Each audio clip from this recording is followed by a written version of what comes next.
Bonjour, je suis le docteur Myriam Toisy. Je suis praticien hospitalier à l'hôpital de Dole, dans le service de médecine gériatrique aiguë.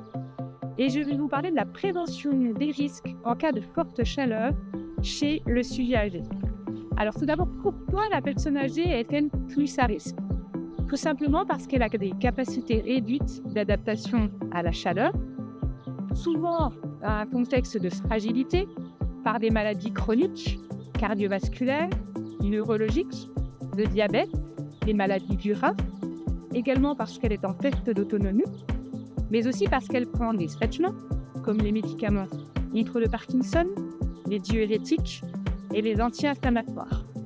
Cette capacité réduite d'adaptation à la chaleur est expliquée par une diminution de la perception de la chaleur elle-même, par une diminution des capacités de transpiration, puisque le nombre de glandes sudoripares est en diminution, par une diminution de la sensation de soif, et également par une vasodilatation des capillaires périphériques qui est également diminuée. Alors que faire ? Avant la vague de chaleur, il faut se signaler en mairie pour que des visites puissent être organisées. Il faut également indiquer précisément les personnes référentes, le médecin traitant, la famille et les services de soins. Il faut également rendre disponibles tous les médicaments qui pourront être utiles, les ordonnances, mais également les résultats d'analyse sanguine pendant la vague de chaleur.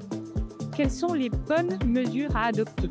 Il faut absolument limiter la température intérieure de l'habitat en fermant systématiquement les fenêtres et les volets lorsque la température extérieure est supérieure à la température intérieure. Pensez à bien ouvrir les fenêtres et les volets tard le soir et très tôt le matin.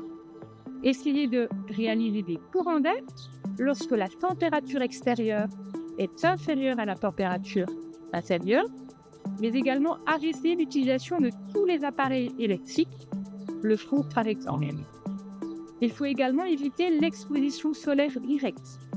Ne pas sortir, ne pas réaliser d'activités physiques soutenues ou moins soutenues. Également se rendre dans des pièces rafraîchies, climatisées, soit au sein de son domicile si on a la chance d'avoir un climatiseur, mais également penser aux grandes surfaces et aux espaces qui peuvent être climatisés à l'extérieur du domicile. Il faudra sortir de son domicile très tôt le matin, avant 10 heures si possible, et également le soir, de préférence après 21 heures. Préférez les zones d'ombre, portez systématiquement un chapeau, des vêtements clairs et amples. Se rafraîchir souvent et bien évidemment boire. Vous pouvez mouiller votre peau en utilisant des linges, des gants qu'on applique sur le visage et les membres supérieurs et utiliser des brumisateurs.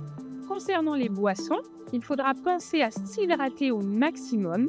Évidemment, on le répète souvent, au minimum 1,5 litre d'eau par jour. Il faudra éviter les consommations d'alcool qui favorisent plutôt la déshydratation. Diversifier les apports en pensant également aux sources, aux jus de fruits, aux jus de légumes, aux yaourts, mais surtout manger varié avec un minimum d'apport en sel. Également éviter la consommation de certains médicaments tels que les anti-inflammatoires et les antipyrétiques qui finalement ne sont pas efficaces et qui peuvent occasionner des problèmes au foie. Je vous propose également de vous informer en écoutant les bulletins météorologiques, en se rapprochant de votre préfecture et en utilisant éventuellement le numéro Canicule Info Service, le 080 06 66 66. Quels sont maintenant les signes d'alerte ? Attention en cas de perte de poids, de crampes, d'absence d'urine ou alors de malaise. Ces signaux doivent absolument vous faire contacter votre médecin traitant, votre famille ou les services de soins. Alors, face aux fortes chaleurs, protégez-vous.